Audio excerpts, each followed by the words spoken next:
আমার আল্লাহ বলেছে 5 ওয়াক্ত নামাজ জামাতের সাথে পড়ো, এর উপরে আমাদের কোনো কথা আছে নাকি?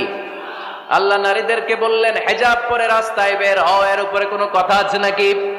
আল্লাহ বললেন সমাজের ফিনান্সিয়াল ট্রানজাকশন গুলো ব্যবসার মাধ্যমে হবে, কোনো সুদের কারবার চলবে না, এর উপরে মুমিনদের কোনো কথা আছে নাকি?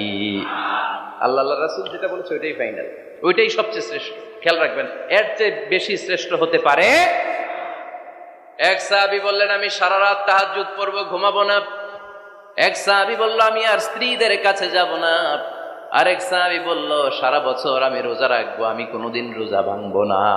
আল্লাহ রাসূল সাল্লাল্লাহু আলাইহি ওয়াসাল্লাম রেগে গেলেন, কারণ আল্লাহ রাসূল সাল্লাল্লাহু আলাইহি ওয়াসাল্লাম কি এগুলো শিখাইছেন আমাদেরকে? সারা রাত তাহাজ্জুদ এগুলো শিখাইছে? সারা বছর রোজা শিখাইছে? স্ত্রীদের থেকে আলাদা দূরে দূরে থাকা এগুলো শিখাইছে? রাসূল সাল্লাল্লাহু আলাইহি ওয়াসাল্লাম রেগে গেলেন।